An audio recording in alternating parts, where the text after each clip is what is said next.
पर्वत से मजबूत, हीरा से अटूट, पर्यावरण का दोस्त, सड़क और पॉकेट का सम्मान, ई रिक्शा का हनुमान, इवेंट, भारत की शान, हर सवारी का अभिमान, designed for the best, event.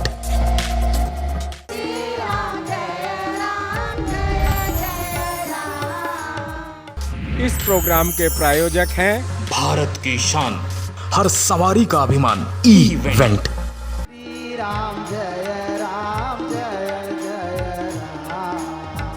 Shri Ram जय राम जय जय राम।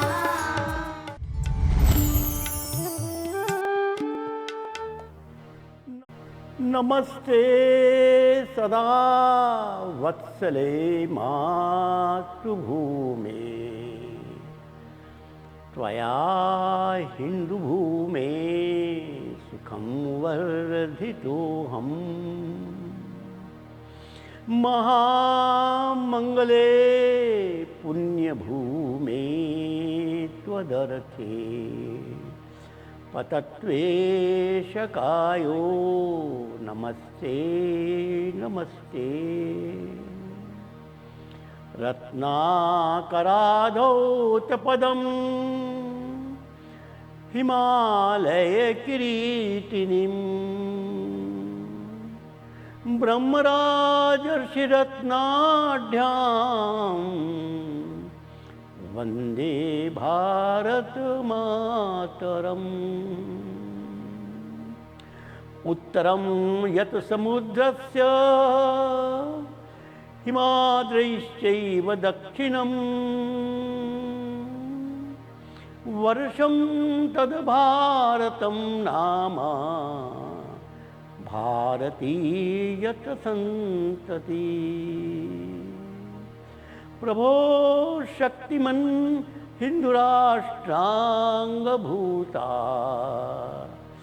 इमे सादरं त्वां नमामो वयम्। त्वदीयाय कार्याय बद्धा कटीयम्, शुभामाशिषं देहि तत्पूर्तये। लोकाभिरामं रणरङ्गधीरं, राजीवनेत्रं रघुवंशनाथं, कारुण्यरूपं करुणावतारं, श्रीरामचन्द्रं शरणं प्रपद्ये। श्रीरामचन्द्रं शरणं प्रपद्ये। मनोजवं मारुततुल्यवेगं, जितेन्द्रियं बुद्धिमतां वरिष्ठं, वातात्मजा वानरयूथमुख्यं, श्रीरामदूतं शरणं प्रपद्ये। श्रीरामदूतं शरणं प्रपद्ये। विजेत्री च न संवता कार्यशक्तिर्विधायास्य धर्मस्य संरक्षणम्।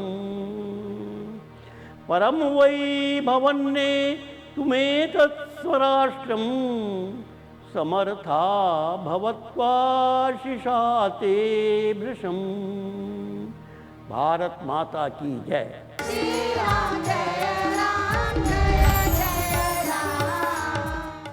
को नमस्कार मित्रों, चारों ओर राजनीतिक वातावरण में हमारे कार्यकर्ताओं को भी लगता है कि राजनीति कैसे अच्छी होगी। एक प्रसंग 60 के दशक में राम मनोहर लोहिया जी के कारण गैर कांग्रेसवाद के आधार पर उत्तर प्रदेश में जनसंघ के साथ एक सरकार बनी, जिसमें संघ के कुछ स्वयंसेवक मंत्री बन गए, लेकिन उनके कुछ गलत व्यवहार अखबार में छपने लगे। हम सबको बहुत चिंता हुई पंडित दीनदयाल जी से एक बार भेंट हुई। उनसे पूछा, पंडित जी क्या गारंटी है आपका जनसंघ कल कांग्रेस नहीं बनेगा? पंडित जी ने विनम्रतापूर्वक कहा, एक ही गारंटी है, तुम्हारी शाखा। शाखा मजबूत होगी तो भगवान भी जनसंघ को कांग्रेस नहीं बना सकती। शाखा दुर्बल होगी, भगवान भी जनसंघ को कांग्रेस बनाने से नहीं रोक पाएगा। पूज्य गुरु से ये प्रश्न पूछा गया। गुरु जी ने अपने अलग ढंग से बात कही कि संघ का सरसंघचालक उस कार्यकर्ता के व्यवहार का दायित्व नहीं ले सकता जो कभी स्वयंसेवक था। संघ का संस्कार कोटा परमिट की तरह इशू नहीं होता। संघ का सरसंघचालक उसका ही भरोसा देगा जिसके माथे पर प्रतिदिन संघ स्थान की मिट्टी का तिलक लगेगा।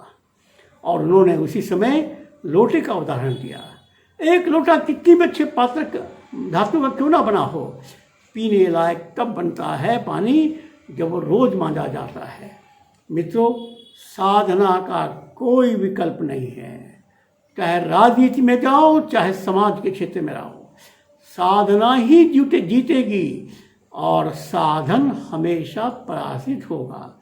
सबको नमस्कार, धन्यवाद। श्री राम जय राम जय जय राम। सबको मेरा नमस्कार। इस उद्घोष क्रांति राम की में आपका पुनः स्वागत है। मित्रों, हम लोग राम जी की क्रांति के जो पात्र हैं उनकी चर्चा सुन रहे हैं। हनुमान जी की चर्चा पूरी हुई, अब माँ सीता की चर्चा प्रारंभ हो रही है। पूरी रामायण पढ़ने के बाद कोई भी भावुक व्यक्ति जिस व्यक्तित्व से, जिस पात्र से सबसे अधिक प्रभावित होता है वो माँ सीता है। हनुमान जी की कर्मठता और सीता जी की व्यथा, बस यही रामायण है। बाकी तीन पात्र राम जी, लक्ष्मण जी, भरत जी तो राजपुत्र थे, प्रकृति संतान, जिसको हम उपेक्षित समाज, वनवासी समाज, उसकी तो केवल माँ सीता और हनुमान जी थे। उसमें भी हनुमान जी से अधिक प्रभावित करती है माँ सीता, क्योंकि माँ सीता का जन्म और पूरी रामायण में उसका प्रसंग मन को बहुत ही व्यथित करता है। पहले हम उसका गीत सुनेंगे, इसके बाद मैं व्याख्या करूंगा। भजन मंडली गीत आरंभ करेंगे।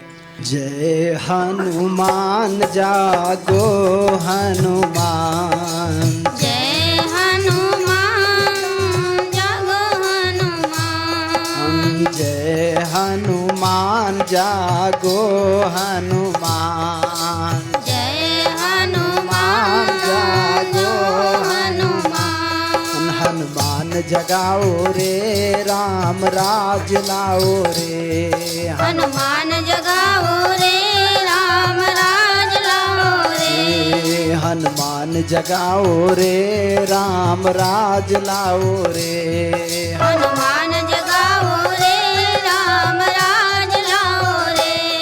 हर गांव की सीता नारी है, रावण का हमला जारी है। हर गांव की सीता नारी है, रावण का पलड़ा भारी है। हर गांव की सीता नारी है, रावण का पलड़ा भारी है। हर गांव की सीता नारी है, रावण का हमला जारी है। दुश्मन का पलड़ा भारी है, भारत माता ही पुकारी है। दुश्मन का पलड़ा भारी है, भारत माता ही पुकारी है। हनुमान जगाओ रे राम राज लाओ रे, हनुमान जगाओ रे राम राज लाओ रे, हनुमान जगाओ रे राम राज लाओ रे।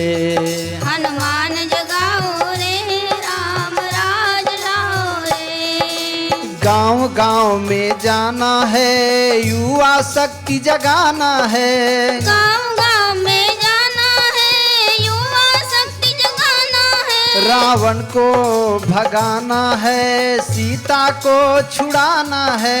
रावण को भगाना है सीता को छुड़ाना है। हनुमान जगाओ रे राम राज लाओ रे। हनुमान जगाओ रे राम राज लाओ रे। हनुमान जगाओ रे राम राज लाओ रे। हनुमान जगाओ रे राम राज लाओ रे। राम जीवन में जाते हैं हनुमान को गले लगाते हैं। राम जीवन में जाते हैं हनुमान को गले लगाते हैं। सीता को वापस लाते हैं अवध को सुखी बनाते हैं। माँ को वापस लाते हैं अवध को सुखी बनाते हैं। हनुमान जगाओ रे राम राज लाओ रे। हनुमान जगाओ रे राम राज लाओ रे। हनुमान जगाओ रे राम राज लाओ रे। हनुमान जगाओ रे राम राज लाओ रे। हनुमान जगाएंगे राम राज को लाएंगे। हनुमान जगाएंगे राम राज लाएंगे। हनुमान जगाएंगे राम राज लाएंगे। हनुमान जगाएंगे राम राज लाएंगे। प्रभु के काम आएंगे जीवन धन्य बनाएंगे। प्रभु के काम आएंगे जीवन धन्य बनाएंगे। हनुमान जगाओ रे राम राज लाओ रे। हनुमान जगाओ रे राम राज लाओ रे। हनुमान जगाओ रे राम राज लाओ रे। हनुमान जगाओ रे राम राज लाओ रे जय हनुमान जागो हनुमान। जय हनुमान जागो हनुमान। जय हनुमान जागो हनुमान। जय हनुमान जागो हनुमान। कोई यदि ये पूछे कि एकल अभियान का उद्देश्य एक वाक्य में बताइए, यह गीत उस वाक्य को स्पष्ट करता है। हमको इस देश में हनुमान जगाना है, सीता को मुक्त करना है। बस इन दो वाक्यों में पूरी रामायण है और वर्तमान का पूरा एकल अभियान है। देखिए, हमारे देश का कैसा एक विचित्र इतिहास है। भगवान कृष्ण का जन्म जेल में हुआ और जन्म लेते ही उनके माता पिता उनको अपने पास नहीं रख पाए और उस बालक को एक यशोदा मिल गई, वो भगवान कृष्ण बन गए। ऐसे ही माँ सीता का जन्म धरती से हुआ। धरती से हुआ इसका मतलब जन्म तो किसी परिवार में ही हुआ होगा, लेकिन उनके माता पिता इस कन्या को अपने घर में किसी भी कारण से नहीं रख पाए। उसको एक पिता जनक मिल गए, वो जगत जननी देवी बन गई। मित्रों, हमारे देश में लाखों परिवार में कृष्ण और सीता जन्म ले रही है, लेकिन उनके माता पिता उनको संभाल नहीं पा रहे हैं। बस इस नगरीय समाज से कोई यशोदा मिल जाए, इस नगरीय समाज से कोई जनक मिल जाए, तो घर घर में सीता पैदा हो जाएगी, घर घर में कृष्ण पैदा हो जाएंगे, अर्थात इस देश का चित्र बदल जाएगा। माँ सीता के बारे में सबको मालूम है कि जनक जी भूमि शोधन के लिए हल चला रहे थे। अचानक हल के नोक से एक बक्से को टकराने की आवाज़ आई, बक्से के अंदर से रोने की आवाज़ आई और बक्सा खोला गया तो एक बालिका उसे मिली। जनक जी ने उस बालिका को अपनी बेटी बना लिया, उसको जनकपुर ले गए और वह आगे चलकर सीता बन गई। स्वयं जनक जी बताते हैं विश्वामित्र जी को कि चूंकि हल के नोक से इसका जन्म हुआ, हल के नोक को सीता कहा जाता है, इसलिए इसका नाम सीता रखा गया। और उस जनक जी के यहाँ सीता जी का लालन पालन हुआ। एक मान्यता और है कि जनक जी के पास एक शिव धनुष था। शिव धनुष मतलब शिव समाज उनके राज्य में रहता था। हमारे यहाँ काव्य में उपमा के द्वारा बात समझाने की एक अच्छी शैली चलती है। सामान्य समाज को समझाने के लिए कुछ न कुछ उपमा का उपयोग किया जाता है। तो शिव समाज के रूप में शिव धनुष कहा गया। और ऐसा कहते हैं उस शिव धनुष की रक्षा या चिंता या सेवा राज्य की ओर से मां सीता करती थी। और इसलिए जनक जी का राज्य उस समय का सबसे अच्छा राज्य माना गया। जब राजघराने में कोई इस शिव समाज की चिंता करने वाला होता है, वो राजा श्रेष्ठ बन जाता है। उसी का परिणाम सीता जी का विवाह। वाल्मीकि रामायण में विश्वामित्र जी को जनक जी अपनी व्यथा बता रहे हैं। मेरी बेटी बड़ी हो गई, विवाह योग्य हो गई, मैंने सबको निमंत्रण दिया, सब लोग आते थे, बड़े बड़े राजा आते थे, क्योंकि मेरी बेटी भी है, सुंदर भी है, सब क्षमता है। सभी राजा प्रभावित होते थे, लेकिन मुझसे एक सवाल पूछते थे, बताओ इसके माता पिता का नाम क्या है। मैं चुप हो जाता था। बताओ इसका गांव कौन सा है, इसकी जाति कौन सी है, इसके भाई बहन कौन से हैं। अरे मुझे नहीं पता तो मैं क्या बताता। जब ये कहता कि मुझे नहीं पता है, ये तो जंगल में खेत में मुझको मिली, ऐसी उपेक्षित बेटी को कौन राजा अपनी पत्नी बनाएगा। सब राजा वापस चले गए। मैं चिंतित हो गया, इसलिए मैंने इसको वीर शुल्का घोषित किया। जो अपनी वीरता दिखाएगा या वीरता का शुल्क देगा, सीता का विवाह उससे होगा। और इसलिए मैंने धनुष भंग की शर्त रखी। अब ये धनुष भंग क्या है, यह तो मैं अगले सत्रों में बताऊंगा।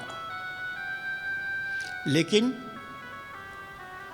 मां सीता का विवाह यह हमारे इतिहास का एक पृष्ठ स्वर्णिम पृष्ठ बन गया। अरे जिस बेटी को, जिस समाज को कोई राजा स्वीकार नहीं करता, वही राम ने कहा कि मेरा जन्म ही ऐसे लोगों के लिए हुआ है, मैं स्वीकार करता हूं।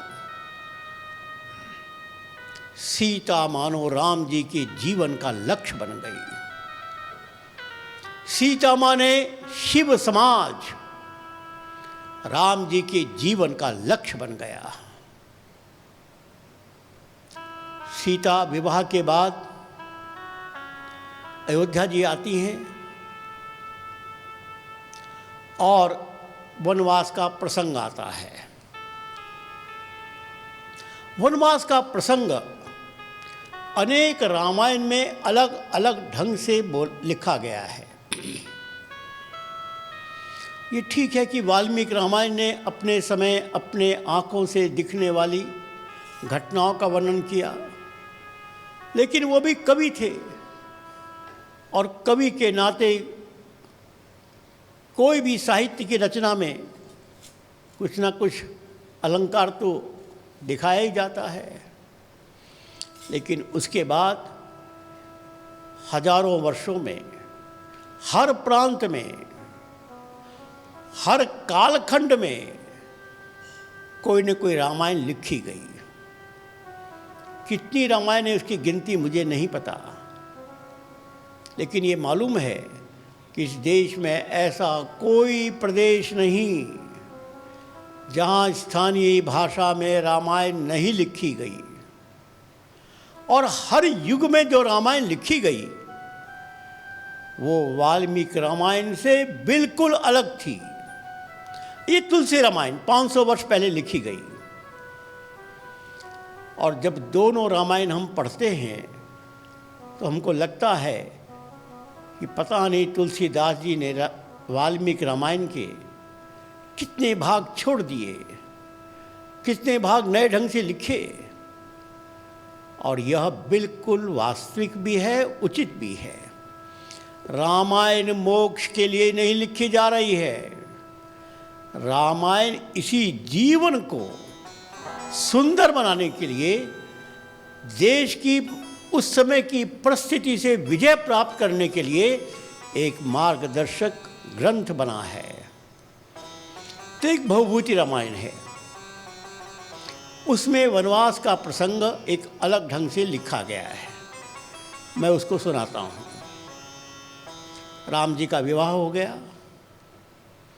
विश्वामित्र जी का प्रशिक्षण पूरा हो गया। अब राम जी अयोध्या वापस जा रहे हैं। उस समय की पद्धति के हिसाब से प्रशिक्षण पूर्ण होने के पश्चात शिष्य गुरु को दक्षिणा दिया करता था, और ये दक्षिणा गुरु की इच्छा के अनुसार दिया जाता था।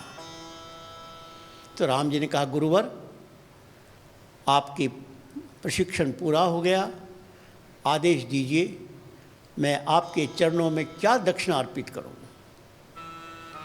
विश्वामित्र ने कहा कि राम, तुम दक्षिणा देना चाहते हो तो एक वचन दो। राम जी ने कहा, क्या वचन चाहिए गुरुदेव, आज्ञा करिए। राम वचन दो, जो गलती तुम्हारे पिता ने की वो गलती तुम नहीं करोगे। राम जी को बड़ा आश्चर्य होगा, मेरे पिता ने कोई गलती की? हाँ राम, तेरे पिता ने इतनी बड़ी गलती की कि इतिहास भी माफ नहीं करेगा। गुरुवर क्या गलती की मेरे पिता ने? राम, तुम्हारा पिता चक्रवर्ती सम्राट, 10 रथ की ताकत उसकी भुजा में, लेकिन उसने समाज के शक्ति केंद्र समझने में गलती की। वो समझता रहा कि समाज का शक्ति केंद्र अयोध्या का राजमहल, अयोध्या की सरकार, अयोध्या की सेना, अयोध्या के पढ़े लिखे लोग, अयोध्या के व्यापारी, ये नगरीय समाज, बस उसमें सीमित रहा। और इसके कारण अयोध्या के बाहर चारों ओर आतंक आतंक आतंक का राज रहा, क्योंकि सत्य तो यह है कि समाज का शक्ति केंद्र समाज की अंतिम पंक्ति के अंतिम बिंदु पर खड़ा हुआ व्यक्ति होता है। इसे राम, तुम जा रहे हो अयोध्या, विवाह भी हो गया, प्रशिक्षण भी हो गया, बड़े बेटे भी हो, और तुमको अयोध्या में राज्याभिषेक होगा ही होगा। वचन दो, राजगद्दी पर बैठने के पहले इस समाज के शक्ति केंद्र का विश्वास प्राप्त करोगे, उसको अपने प्रेम आलिंगन से आबद्ध करोगे। राम जी ने कहा, आज्ञा शिरोधार्य। राम जी आ गए अयोध्या में, और हमने देखा आते ही संयोग से दशरथ जी ने दर्पण में अपने सफ़ेद बाल देखे, पंडित को बुलाया, कहा कि अब मुझे तो राजगद्दी किसी को देनी है, मुहूर्त बताओ। पंडित जी ने कहा कि मुहूर्त तो कल ही है, और यदि कल नहीं दिया तो पता नहीं कितने वर्ष के बाद आएगा। दशरथ ने घोषणा कर दी कि कल राज्याभिषेक होगा। यद्यपि राम जी ने इसका विरोध किया कि मेरा भाई नहीं है, मेरे दो भाई नहीं है, मैं अभी अभी आया हूं। लेकिन पंडित जी का कहना और दशरथ की आज्ञा, पहले दिन राम जी को राज्याभिषेक का आदेश हुआ, और दूसरे दिन राम जी को वनवास का आदेश हुआ। इस वनवास का प्रसंग तो आगे चर्चा करेंगे, लेकिन वनवास में जाने के लिए राम जी सबसे विदा मांग रहे हैं। माँ कौशल्या के पास गए और फिर सीता के पास गए। कहा, सीते मुझे वनवास जाने का विदा दो। सीता ने कहा, आर्य, पति को आर्य कहने की हमारी प्राचीन परंपरा है। आर्य, मेरे लिए क्या आदेश है? राम ने कहा, आदेश, तुम घर में रहो, माता पिता की सेवा करो, 14 वर्ष के बाद मैं आता हूं, साथ साथ रहेंगे। अब देखो, इस देश की धरती की बेटी क्या कह रही है। शायद ही पूरे इतिहास में ऐसा कोई पात्र मिलेगा जो सीता के समान यह घोषणा कर रहा है। सीता ने कहा कि आर्य, मैं तुम्हारी केवल धर्म पत्नी नहीं हूं, मैं तुम्हारी अर्धांगिनी हूं। मुझे नहीं पता कि तुम वनवास में क्यों जा रहे हो। मुझे नहीं पता कि जब कल तुमको राज्याभिषेक का आदेश हुआ था, सारी अयोध्या खुशी में नाच रही थी और तुम रात भर बिस्तर पर लोटपोट हो रहे थे कि पिता की बात मानो कि गुरु की बात मानो। और आज जब तुमको वनवास का आदेश हो गया, सारी अयोध्या रो रही है और तुम प्रसन्न हो, क्योंकि अब पिता के आदेश और गुरु के आदेश में कोई अंतर नहीं है। लेकिन एक बात बताओ, तुम्हारा लक्ष्य है इस देश में राम राज्य की स्थापना, तुम्हारा लक्ष्य है इस देश में असुर शक्ति का विनाश, और उसके लिए तुम्हारा पास कार्यक्रम है वनवासी समाज का संगठन। क्या वनवासी समाज में केवल पुरुष रहते हैं या महिलाएं भी रहती हैं? पुरुषों के संगठन के लिए तुम और तुम्हारे भैया लक्ष्मण जा रहे हैं, महिलाओं के संगठन की कार्य योजना बताओ। राम जी चुप हो जाते हैं। तब इस देश की सीता कहती है कि आर्य, मैं धरती की बेटी हूं। धरती मां ने मेरे जन्म से ही, जन्म के समय ही मेरे कान में कहा था कि बेटी, एक दिन धरती का बोझ हल्का करने के लिए तुमको राजमहल का सुख छोड़ना पड़ेगा। इसलिए आर्य, तुम चलो पिता की बात मानकर, मैं चलती हूँ माँ की बात मानकर। तुम करो पुरुषों का संगठन, मैं करती हूँ महिलाओं का संगठन, तब होगा वनवासी समाज का संगठन, तब आसुरी शक्तियों पर तुम्हारा विजय होगी और तब इस देश में तुम सुख राज का स्थापना कर पाओगे। सीता जी ने पति की बात नहीं मानी।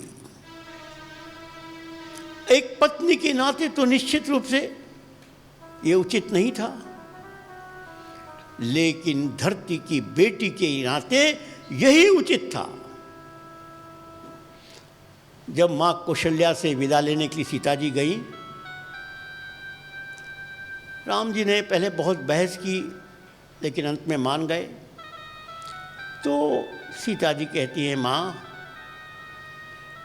मुझे तो आपकी सेवा करना चाहिए था, लेकिन मैं क्या करूं? देव ने मुझको वनवास दिया है, देव ने, विधाता ने। ऐसे ही जब सुमंत जी ने एक बार पुनः प्रयास किया कि सीता जी, लक्ष्मण जी, राम जी वापस आ जाएं, कोई तैयार नहीं हुआ। तब सीता जी सुमंत जी से कहती हैं, श्रीमान जी आप जाकर परिवार के सब लोगों से कह देना, उनकी चिंता होगी कि मुझे कैसा कष्ट हो रहा होगा। उनसे कहना मैं स्वभाव से वनवास में सुखी हूं,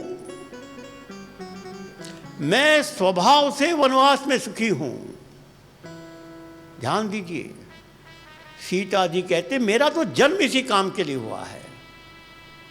अरे मैं पली होंगी राजा के घर पर, लेकिन जन्म कहाँ हुआ मुझे नहीं पता।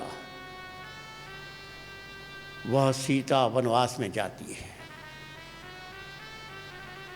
अब वनवास में हाँ एक प्रसंग जरूर विचारनीय है कि पंचवटी पहुंचने के बाद सोने के मृग पर वो आकर्षित हो जाती है। एक महिला सुलभ स्वभाव उनका भी था। देश की हर महिला को सोने का आभूषण तो प्रिय लगता ही है, सोने का मृग। अरे लक्ष्मण जी समझा रहे हैं कि ये सोने का मृग नहीं है, ये मारीच है। सीता जी नहीं मान रही है, और केवल सीता नहीं, राम जी ने भी नहीं माना। चल दिए राम जी। और जब वो मारीच ने राम हा राम पुकारा, तब लक्ष्मण जी कह रहे हैं सीता को, अरे मां, राम जी को प्रहार करने वाला दुनिया में कोई नहीं हुआ, चिंता मत करो। लेकिन मां सीता ने इतने कटु वाक्य बोले कि लक्ष्मण जी को जाना पड़ा। इन दो बातों के लिए मां सीता को भी विधाता ने दंड दिया। 1 वर्ष तक वह रावण की कारागार में रही।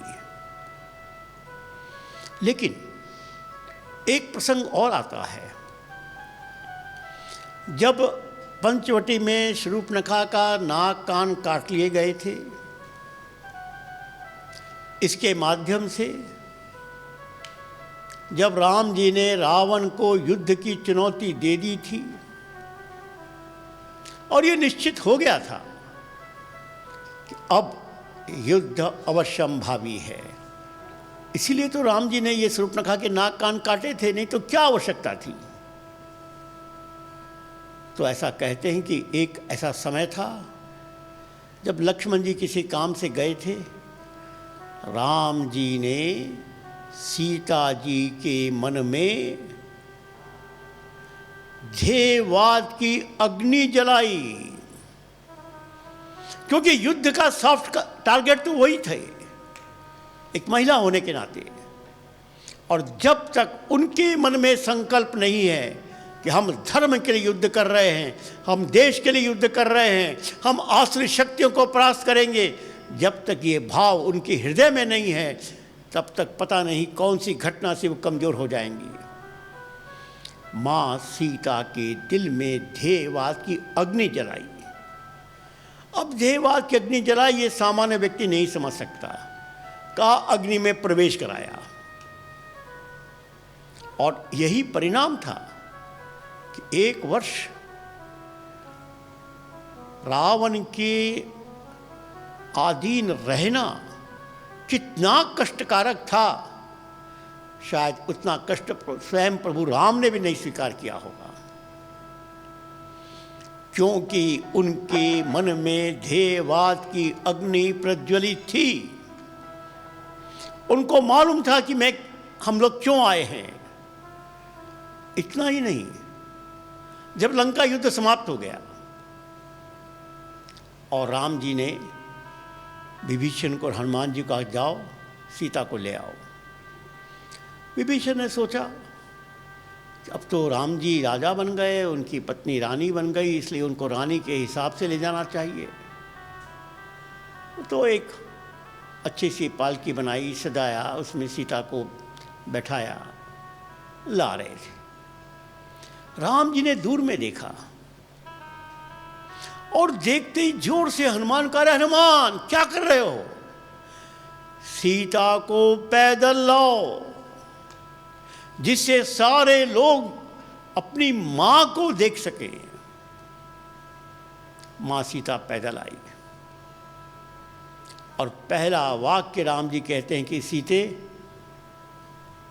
तुम ये मत समझना कि मैंने ये युद्ध तुम्हारे लिए किया है। मैंने ये युद्ध इस देश की मां के लिए किया है, मां के सम्मान के लिए किया है। बहुत कटु वाक्यों से वाल्मीकि रामायण में वर्णन आता है और मानस में भी आता है। सोचिए, और उससे बड़ी बात, राम जी के मन में भी ये संदेह तो था कि ध्येयवाद की अग्नि जलाई है। 1 साल रावण के और अधीन रहकर आई है। देखें वो ध्येयवाद की अग्नि प्रज्वलित है या नहीं। इसलिए अग्नि परीक्षा ली। सोचो, सीता के अपमान की चरम सीमा, उसकी अग्नि परीक्षा उसका पति ले रहा है। लक्ष्मण विरोध कर रहा है, सारे लोग दुखी हैं कि क्या हो गया राम जी को, और राम जी गंभीर, जब तक अग्नि परीक्षा नहीं तब तक मैं स्वीकार नहीं करूंगा। खैर अग्नि परीक्षा हुई, उत्तीर्ण हो गई और अयोध्या आ गए। अब अयोध्या में एक नया प्रसंग शुरू हो गया। एक दिन मां सीता ने राम जी को मां बनने की सूचना दी। वाल्मीकि रामायण ये कहती है कि यह सूचना एक बाग बगीचे में वे लोग विचरण कर रहे थे, वहीं पर मां सीता ने राम जी को कहा, और राम जी ने पता नहीं क्या लक्षण देखकर कहा, अरे सीते तुम बिल्कुल ठीक कह रही हो, तुम पुत्र की मां बनने वाली हो। वाह, क्या खुशी की बात है। तो हमारे परिवारों की एक परंपरा है, जब कोई पत्नी पति को पहली बार मां बनने की सूचना देती है तो पति उसको उपहार देता है। राम जी ने कहा, रे सीते तुमने मुझे प्रसन्न कर दिया, अब बताओ मैं तुमको कैसे खुश करूं। देखो, अब इस देश की सीता का दूसरी बार हमको परिचय मिलता है। पहली बार वन गई, अपनी इच्छा से गई, किसी ने नहीं कहा था। एक देश और धर्म के लिए उसने अपने पति की बात नहीं मानी, परिवार की बात नहीं मानी। और अब एक दूसरा प्रसंग, सीता कहती, आर्य मेरे मन की एक चिंता है, मेरी होने वाली संतान तुमसे श्रेष्ठ होनी चाहिए। हर पत्नी की इच्छा होती है कि होने वाली संतान पति से श्रेष्ठ बने, किसकी इच्छा नहीं होती? वही सीता जी ने कहा। लेकिन मेरी एक चिंता है कि मेरी होने वाली संतान को तुमसे अधिक श्रेष्ठ बनाने वाला कोई विद्यालय अयोध्या में नहीं है, कोई संत महात्मा अयोध्या में नहीं है, कोई संस्था अयोध्या में नहीं है। अरे अयोध्या की नगरी संस्कृति किसी को भी श्रेष्ठ नहीं बना सकती। इसलिए मेरी इच्छा है कि मुझे किसी वनवासी के कुटिया में भेज दो, किसी वनवासी आश्रम में भेज दो, जिससे मेरी होने वाली संतान जन्म से ही वनवासी संस्कृति का अमृत पान करे। वाल्मीकि रामायण में राम जी उसको कहते, क्या पागलपन की बात कर रही हो, तुमको वनवास भेज दे। अब सीता बहस कर रही है, बता रही है कि मैं जब जनकपुर में थी तो एक ज्योतिष ने आई थी, एक महिला आई थी, एक ये आया था, वो आया था, उसने मेरा हाथ देखा, मेरी पत्र जब देखा और कहा कि तुम तो वन में रहोगी, मैं वन के लिए बनी हूँ, मुझे वन में भेजो।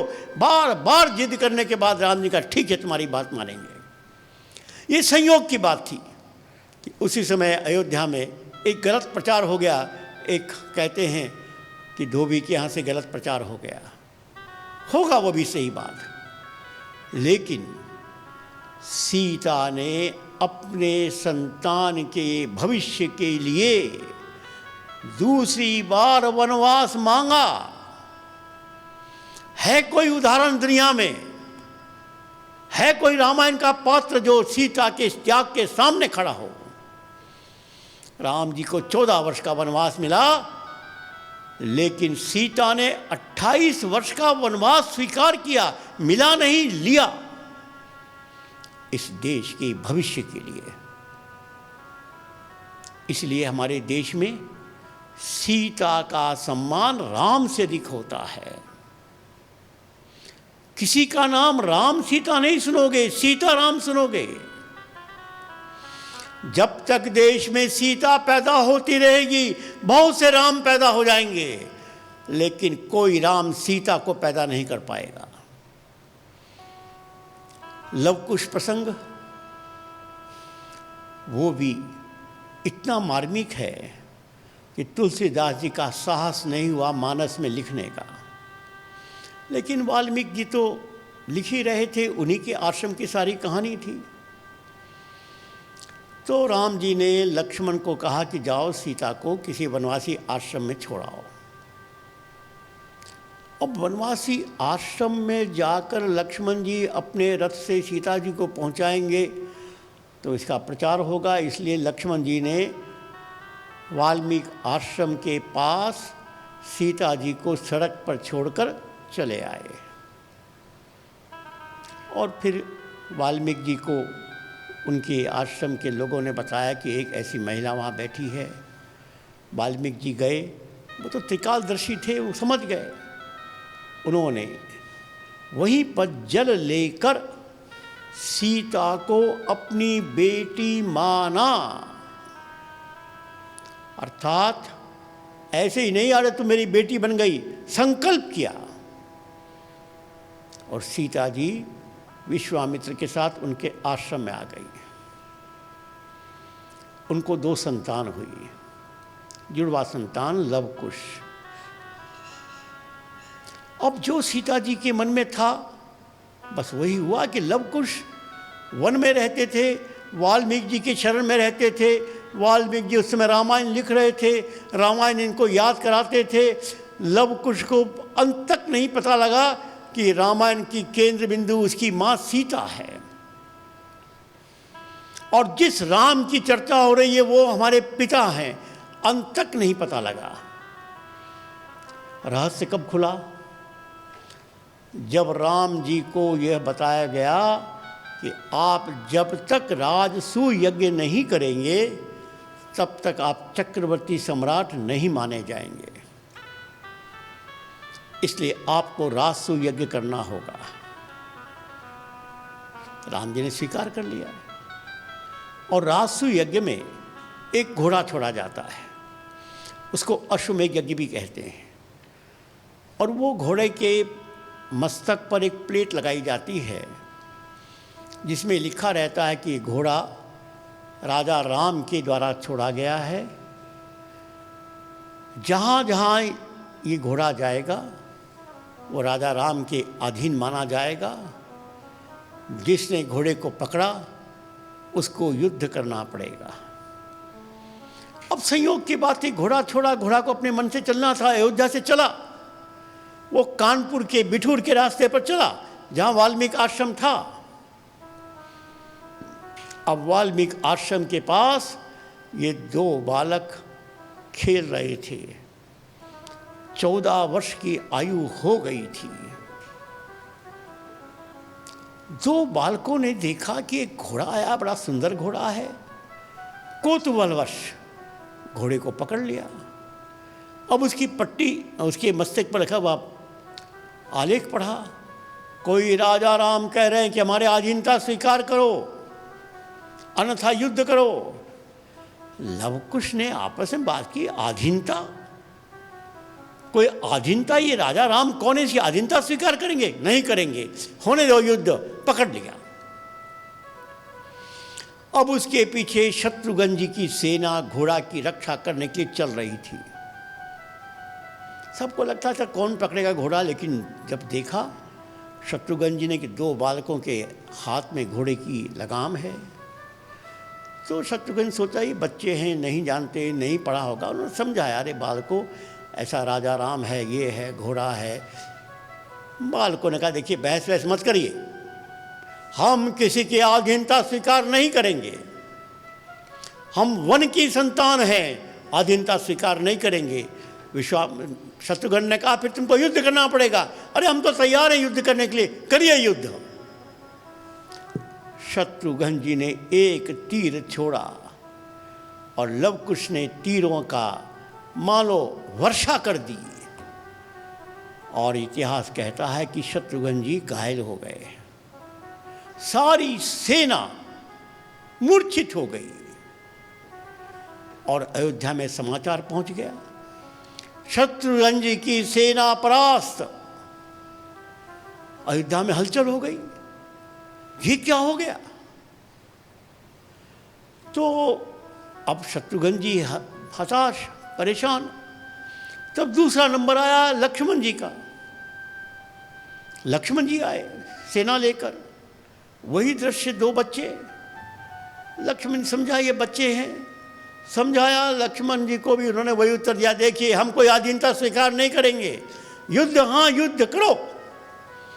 लक्ष्मण जी ने तीर चलाया और लव कुश के तीरों के प्रहार से लक्ष्मण जी भी घायल, सारी सेना घायल। समाचार पहुंच गया अयोध्या में, सारी खलबली मच गई। भरत ने कहा क्या हो रहा है? भरत जी आए, फिर से सेना लेकर आए। भरत जी के साथ भी वही कहानी हुई, भरत जी भी घायल, सारी सेना घायल। अब तो राम जी को ही आना पड़ेगा। लेकिन हनुमान जी ने कहा कि प्रभु तुम बाद में जाओ, पहले मैं देखता हूं मामला क्या है। हनुमान जी आए। अब देखो, 3 राजपुत्र आए और उन्होंने लव कुश से एक प्रकार से हार स्वीकार करके अपना संपूर्ण सेना को समाप्त करवा दिया। लेकिन ये हनुमान तो हनुमान था, जाते ही 2 बच्चों को देखकर उनके मन में आया कि लगता तो है ये सीता के ही बेटे हैं। 14 वर्ष के पहले ही तो सीता छोड़ी गई थी, चेहरे से लगता है। संदेह हुआ, उन्होंने इशारे से वाल्मीकि जी से पूछा। वाल्मीकि जी ने इशारे से कहा, हनुमान तुम ठीक सोच रहे हो। हनुमान ने सरेंडर कर दिया, हनुमान गिरफ्तार, उनको बच्चों ने एक पेड़ में बांध दिया। अभी कथा यहाँ पर मैं पूरी कर रहा हूँ, इस कथा को अगले सत्र में मैं प्रारंभ करूँगा। लेकिन माँ सीता का वो प्रभाव इस देश की प्रत्येक नारी को सुनना है। यही तो बात इस गीत में कहा गया इस देश की हर नारी सीता है और उसको रावण से बचाना है। अभी इतना। सबको नमस्कार, धन्यवाद।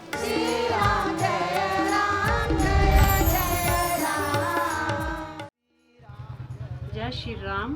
कुसुमलता तुनवट्टी की गाँव प्रमुख हूँ मैं और मुझे इस संस्था से जुड़े हुए 3 वर्ष हो गए और मेरा परिवार माननीय श्याम गुप्त जी के विचारों से बहुत प्रभावित हुए हैं। धन्यवाद।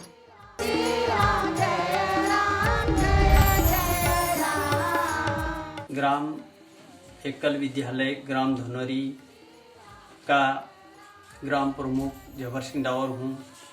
उद्घोष क्रांति कार्यक्रम जो श्यामजी गुप्ता द्वारा, उस कार्यक्रम को मैं 1 घंटा सुनता हूँ। मुझे अच्छा लगा कार्यक्रम और यह कार्यक्रम आगे भी चलना चाहिए। जय श्री राम।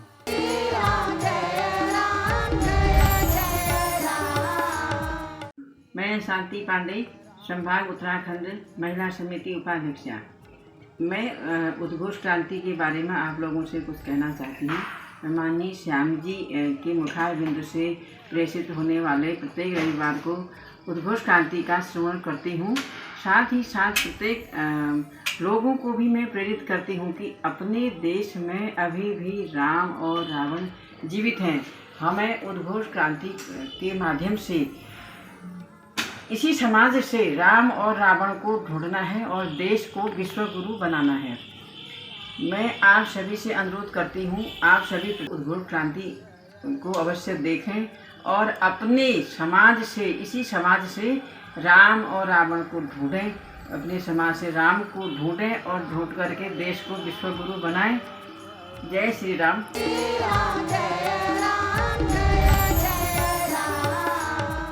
इस प्रोग्राम के प्रायोजक थे भारत की शान, हर सवारी का अभिमान इवेंट।